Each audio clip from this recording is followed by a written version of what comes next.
ഇക്ക നമസ്കാരം. നമസ്കാരം. പയ്യെ സൂക്ഷിച്ചൊക്കെ പിടിക്കണം. കണ്ടോ മുസ്താദിക്ക, welcome to movie world. Thank you. സുഖായിരിക്കുന്നു? സുഖമായിരിക്കുന്നു. എങ്ങനെ പോകുന്നു വർക്കൗട്ടും കാര്യങ്ങളൊക്കെ? സൂപ്പറായിട്ട് പോകുന്നുണ്ട്. സൂപ്പറായിട്ട് പോകണം. മിസ്റ്റർ ഭാരതൊക്കെ അടിച്ചു, മിസ്റ്റർ ഇന്ത്യ ഒക്കെ അടിച്ചിട്ടിരിക്കുകയാണ് അല്ലേ? 2025 എങ്ങനെ ഉണ്ടായിരുന്നു ആ ഒരു എക്സ്പീരിയൻസ്? ലൈഫിലെ ഏറ്റവും മധുരമുള്ള ടൈറ്റിലായിരുന്നു അത്. അതെ, ഒരുപാട് ആഗ്രഹിച്ചെടുത്ത ഞാന് പിന്നെ മത്സരിക്കാൻ ആഗ്രഹിച്ച അത്ലറ്റും കൂട്ടത്തിലുണ്ടായിരുന്നു. അവരെ കൂടെ സ്റ്റേജിൽ നിൽക്കാനുള്ള ഒരാഗ്രഹം കൊണ്ട് മത്സരം, പിന്നെ ഓട്ടോമാറ്റിക്കലി നമുക്കത് ടൈറ്റിൽ വന്നു. എന്താ പറയാ, ഇപ്പം എന്താ പറയാ, കൂടെ വർക്ക്ഔട്ട് ചെയ്യുന്ന ആൾക്കാരൊക്കെ എങ്ങനെയായിരുന്നു? എല്ലാ രീതിയിലും ഭയങ്കര സഹകരണവും കാര്യങ്ങളും? നല്ല സപ്പോർട്ടീവായിട്ട് സന്തോഷാവട്ടെ, ഇവിടെ ജിമ്മിന്റെ ഓണറാണ്, ഇസാക്ക്, ഗണേഷ് ഗോപാല്, ഇവരൊക്കെ നന്നായിട്ട് എന്നെ ഹെൽപ്പ് പേഴ്സണലി. അത്രയും മിഡ് നൈറ്റിലൊക്കെ വിളിക്കുവര്, അത്രയും നന്നായിട്ട് ട്രാക്ക് ചെയ്ത് പോയിരുന്ന സംഭവം. പിന്നെ ഈ ഒരു ടൈറ്റിൽ എന്ന് പറഞ്ഞാൽ ശരിക്കും അവർക്കുള്ളതാണ്. അവരാണ് എന്നെ വിളിച്ചത് ടൈറ്റിൽ അടുപ്പിച്ച്, എന്നെ കൊണ്ട് അടുപ്പിച്ചതാണത്. ചേട്ടൻ എന്തായാലും വർക്ക്ഔട്ടോ കാര്യങ്ങളൊക്കെ ചെയ്യാൻ ഒരു മടിയും കാര്യങ്ങളും ഒന്നും കാണില്ല. പക്ഷെ എന്നാലും ആരെങ്കിലും ഒക്കെ ഇങ്ങനെ പുഷ് ചെയ്യാനൊക്കെ ഉണ്ടെങ്കിൽ ഒരു ഞാൻ എന്റെ പേഴ്സണൽ ട്രെയിനിങ് ആണ്, അതിന്റെ ഇടയിൽ കൂടെ ഉള്ള വർക്കൗട്ടുകൾ. പക്ഷെ അവരാണ് ഇതിന് മോട്ടിവേഷൻ കറക്റ്റ് തന്നത്. ആ മത്സരത്തിന്റെ തലേ ദിവസം, ഒരു ദിവസം മുന്നേ വരെ ഞാൻ മത്സരം ചെയ്യുന്നില്ല എന്ന് വിചാരിച്ച് നിൽക്കുന്ന ഒരു അവസ്ഥയിൽ നിന്ന് അവരാണ് മോട്ടിവേഷൻ തന്നിട്ട് കയറി വാ, ഇവിടെ വന്നിട്ട് എന്തെങ്കിലും ചെയ്യാം എന്ന് പറഞ്ഞിട്ട്. സമയമുണ്ടല്ലോ, ഓൾറെഡി ട്രാക്കിലുള്ള ബോഡിയാണ്, അപ്പോൾ പെട്ടെന്ന് ഒരു ദിവസം 2 ദിവസം കൊണ്ട് പെട്ടെന്ന് മാറ്റം സംഭവിച്ചെടുക്കാം. അങ്ങനെ നിൽക്കുന്ന അത് അവർക്കറിയാം. അതിന്റെ മുന്നേ 2 ടൈറ്റിൽ അടിച്ച് നിൽക്കുക അതിന്റെ മുന്നുള്ള 2 ഓപ്പൺ സ്റ്റേറ്റ്, മിസ്റ്റർ കേരളി ഒക്കെ അടിച്ചു നിൽക്കുന്നു. അപ്പൊ അവർക്ക് അറിയാം എന്റെ ബോഡി എങ്ങനെയാന്നുള്ളത്. ആ ഒരു വിശ്വാസത്തിലാണ്. ഞാൻ ഒരിക്കലും പ്രതീക്ഷിച്ചിട്ടില്ല, സത്യമായിട്ട് പറയാം.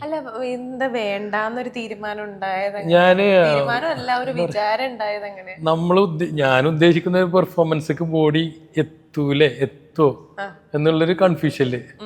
അതുകൊണ്ട് അപ്പൊ പറഞ്ഞ റിസ്ക് എടുക്കണ്ട, കോൺഫിഡൻസ് കുറവുണ്ടായിരുന്നു.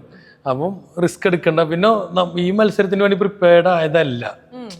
അപ്പം ഞാനൊരു പ്രോ മത്സരം ചെയ്യണം ആഗ്രഹിച്ച് നിൽക്കുന്ന അതിന്റെ ഇടയിൽ നമ്മളിങ്ങനെ സ്റ്റേജ് ചെയ്തിട്ട് പെട്ടെന്ന് ചെയ്യാം എന്നുള്ള പെട്ടെന്നൊരു പ്രിപ്പറേഷന് അങ്ങനെ വന്നതാണ്. അപ്പൊ ഈ ഫുഡും കാര്യങ്ങളൊക്കെ, ഡയറ്റും കാര്യങ്ങളൊക്കെ എങ്ങനെയാ നോക്കുക?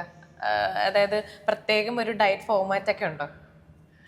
പ്രത്യേകം ഡയറ്റ് ഫോർമാറ്റ് ഉണ്ട്. ഇപ്പം ഓഫ് സീസണിന്ന് ഇൻ സീസണിക്ക് വരുമ്പോൾ പിന്നെ പീക്ക് വീക്ക്, ഇൻ സീസണിക്ക് വരുമ്പോൾ തന്നെ നമ്മൾ എല്ലാം ഇച്ചിരി കൂടെ കാർബോഹൈഡ്രേറ്റ് ഇതെല്ലാം കട്ട് ചെയ്ത് വരും. ഇപ്പൊ നമുക്ക് മലയാളികൾക്ക് ശരിക്കും പറഞ്ഞാൽ ചിന്തിക്കാനേ പറ്റില്ല. കാർബ് കട്ട് ചെയ്യണം, ചോറ് കട്ട് ചെയ്യണം എന്നൊക്കെ ഇങ്ങനെ പറഞ്ഞു കേൾക്കാറുണ്ട്. അപ്പം ഇപ്പൊ പൊതുവെ ഒരു റിപ്പോർട്ട് വന്നിട്ടുണ്ട്, കേരളത്തില് ഇപ്പൊ ചോറ് കാർബ് കുറച്ച് കട്ട് ചെയ്ത് തുടങ്ങിയിട്ടുണ്ട്. പകരം ചപ്പാത്തി അങ്ങനത്തെ ഉള്ള മില്ലറ്റ്സ് ആഡ് ചെയ്യാനിട്ട് കുറച്ചുകൂടി ആളുകൾ ഇൻട്രസ്റ്റ് കാണിക്കുന്നുണ്ട് എന്നുള്ള രീതിയിലേക്കൊക്കെ വരുന്നുണ്ട്. അപ്പൊ നമ്മൾ ഇനി ഓണത്തിനൊക്കെ ചപ്പാത്തിയൊക്കെ കൂട്ടി കഴിക്കേണ്ട വരുമോ എന്നുള്ളതാണ് അടുത്ത ക്വസ്റ്റ്യൻ.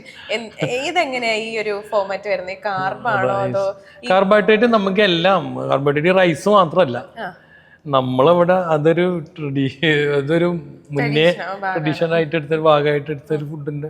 അതുകൊണ്ടാണ് ഈ റൈസ് എന്നുള്ളൊരു കാർബോഹൈഡ്രേറ്റ്. ഇപ്പം ചപ്പാത്തിന്നും സ്വീറ്റ് പൊട്ടാറ്റോ, ഓട്സും, പാസ്ത, ഇതെല്ലാം കാർബോഹൈഡ്രേറ്റ് ആണ് നമ്മൾ എടുക്കുന്നത്. ഡയറ്റ് ഫോളോ ചെയ്യുന്ന മിക്ക ആൾക്കാരും ചപ്പാത്തി കഴിച്ചാൽ മതി, കുഴപ്പമില്ല എന്നുള്ള രീതിയിൽ. അതും ക്വാണ്ടിറ്റിയാണ്. അവിടെ ക്വാണ്ടിറ്റിയാണ് വെച്ചാൽ ക്വാണ്ടിറ്റി വളരെ വെരി ഇമ്പോർട്ടൻറ്റ്. എത്ര ഇപ്പം 100 ഗ്രാം ആകുമ്പോൾ എത്ര കാർബോഹൈഡ്രേറ്റ് കിട്ടി എന്ന് നോക്കണം നമ്മൾ. എത്ര ഗ്രാം കാർബോഹൈഡ്രേറ്റ് വരും. ഫാറ്റ്സ് എടുക്കുകയാണെങ്കിലും എത്ര ഗ്രാം ഫാറ്റ്സ് വേണം, പ്രോട്ടീൻ എടുക്കുകയാണെങ്കിലും എല്ലാം മെഷർമെന്റ് വളരെ ആക്യുറേറ്റ് ആവണം. ഇച്ചിരി ആദ്യമൊക്കെ ചേട്ടന് ചെയ്യുമ്പോഴേക്കൊക്കെ കുറച്ച് മടിയൊക്കെ തോന്നാറുണ്ട്. കാരണം ഇപ്പം നേരത്തെയൊക്കെ എങ്ങനെയായിരുന്നു? കറക്റ്റായിട്ട് ഹെൽത്ത് ഒക്കെ കറക്റ്റായിട്ട് നോക്കുന്ന ഒരാളായിരുന്നു, അല്ലെങ്കിൽ ഫുഡിന്റെ കാര്യത്തിലൊക്കെ കറക്റ്റ് കൺട്രോൾ ചെയ്ത് കൊണ്ടു നടക്കുന്ന ഒരാളായിരുന്നു? ഇല്ല, മുന്നേ ഞാൻ ഫുട്ബോളും ഇതൊക്കെ കളിച്ച് അങ്ങനെ നടന്നിരുന്ന, ഇന്റർമീഡിയറ്റ് ഒക്കെ ഫുട്ബോളായിരുന്നു. അത് കഴിഞ്ഞതിന്റെ ശേഷമാണ് ബോഡി ബിൽഡിങ്. പിന്നെ ബൈ ബർത്ത് ഒരു ജെനറ്റിക് ഉള്ളൊരു ബോഡിയായി. അത് ഞങ്ങള് 5 ആൺമക്കൊക്കെ ഉണ്ടത്, പിന്നെ ഒരു സിസ്റ്ററും ഉണ്ട്. അപ്പം ഞങ്ങൾക്കല്ല ഇന്നെക്കാളും ബോഡിയുള്ളവരാന്ന് ചേട്ടനും അനിയന്മാരും. അവരെല്ലാം 2 ആള് മത്സരം ചെയ്തിട്ടുണ്ട്. ഒരാൾ ഇപ്പോഴും ബോഡി ബിൽഡറായിട്ട് നിൽക്കുന്നത്, പക്ഷെ മത്സരമൊന്നും ചെയ്യുന്നില്ല, ട്രെയിനറായിട്ട് വർക്ക് ചെയ്യുന്നു. ഓക്കെ. അപ്പം അവര് ഒരു പക്ഷെ പിന്നെ ചെയ്യാണ്ടിരുന്നത്. ഞാനിത് പലവട്ടം ബ്രേക്ക് ചെയ്തിട്ടുണ്ട് കേട്ടോ. ഞാൻ ബ്രേക്ക് ചെയ്ത് വീണ്ടും സ്ട്രഗിൾ ചെയ്തിട്ട് കയറി വന്നതാണ്. ചേട്ടൻ വർക്കൗട്ട് നടക്കട്ടെ, ഞാൻ അതിന്റെ ഇടയിൽ ചോദിച്ചോളാം. കാരണം എന്താ പറയാ, കറക്റ്റ് ഷെഡ്യൂളൊക്കെ വെച്ചിട്ടായിരിക്കുമല്ലോ വർക്കൗട്ടും കാര്യങ്ങളൊക്കെ ചെയ്യുന്നത്. അപ്പോൾ വർക്കൗട്ട് നടക്കട്ടെ, ഞാൻ അതിന്റെ ഇടയിൽ ചോദിക്കാം. അപ്പൊ ഞാൻ വിചാരിച്ചു വെറുതെ വർക്കൗട്ട് മാത്രം ആക്കണ്ട, നമുക്കൊന്ന് പ്ലാൻ ചെയ്യാം. ചേട്ടൻ എന്നെ തോപ്പിക്കാൻ പറ്റുമോ നോക്കാം. പ്ലാൻ അടിക്കാം. എന്ത് ഇതൊക്കെ എനിക്ക് സിമ്പിളാ. പിടിച്ചോ, പിടിച്ചോ.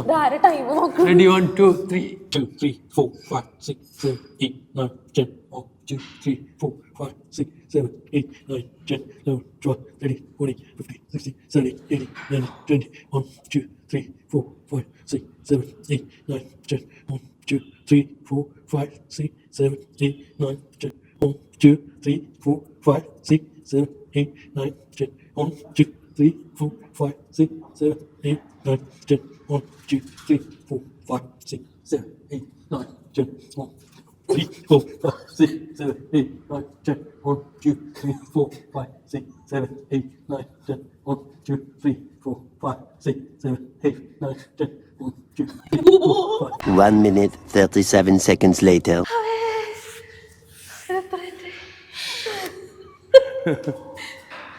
ഇതില്ലേ, ഇത് ശരിയല്ല കേട്ടോ. മാറ്റ് മാറ്റ് ശരിയല്ലാത്തോണ്ട് ഇല്ലെങ്കിൽ ഞാൻ കുറെ നേരം നിന്നേനെ. നിക്കും. എന്നാലും എത്ര മിനിറ്റ് നിന്നിട്ടുണ്ടാവും? 1.5 മിനിറ്റ്. 1.5 മിനിറ്റ് ഉണ്ടല്ലേ? അപ്പൊ ജയിച്ച്. അതെനിക്കറിയായിരുന്നു ചേട്ടൻ തന്നെ കൊണ്ടുപോകുന്നത്. ഞാൻ പിന്നെ ചുമ്മാ പറയണമല്ലോ, നമ്മളിത്തിരി ഇതില് പവറിൽ തന്നെ പറയണമല്ലോ. അതെ, തോൽക്കാൻ പാടില്ലല്ലോ പറച്ചില്. അപ്പൊ ഞാനിത് പറഞ്ഞിട്ടുണ്ടായിരുന്നു, ഇതിനകത്ത് ഞാൻ തോറ്റു കഴിഞ്ഞാൽ ചേട്ടൻ്റെ മുതുകത്ത് കയറി പുഷപ്പ് എടുക്കണം. എൻ്റെ അല്ല കേട്ടോ, ചേട്ടൻ്റെ. ഞാനങ്ങനെയാണെങ്കിൽ ഞാനിങ്ങനെ മറ്റേ പാണ്ടിലോറി കയറിയ തവള പോലെ. അപ്പോൾ ആ ഒരു ടാസ്കിന് റെഡിയാണോ അടുത്തത്? അതിന് മുമ്പ് ചോദിക്കട്ടെ ഒരു മിനിറ്റ്. ഇപ്പോൾ സാധാരണ ഇപ്പോൾ പറയാം, നമ്മൾ വെയിറ്റ് ലോസിന് വേണ്ടിയിട്ട് കാർബ് കട്ട് ചെയ്യണമെന്ന് നേരത്തെ ഇങ്ങനെ പറഞ്ഞപ്പോൾ സംസാരിച്ചപ്പോൾ പറഞ്ഞിട്ടുണ്ടായിരുന്നല്ലോ. കാർബ് ടോട്ടലി കട്ട് ചെയ്യല്ല, പക്ഷെ കാർബ് ഇപ്പോ അങ്ങനെ ഫാറ്റ് ലോസ് എന്ന് പറയുമ്പോഴത്തന്നെ നമ്മൾ കാർബ് കട്ട് ചെയ്യണമെന്ന് സാധാരണ എല്ലാവരും പറയുന്നുണ്ട്. അപ്പോൾ ഫസ്റ്റ് നമ്മുടെ മനസ്സിലേക്ക് ഡയറ്റ് പ്ലാൻ എന്നൊക്കെ ഉള്ള രീതിയിലേക്ക് വരിക കീറ്റോ ഡയറ്റ് ആണ് പെട്ടെന്ന് മനസ്സിലേക്ക് വരിക.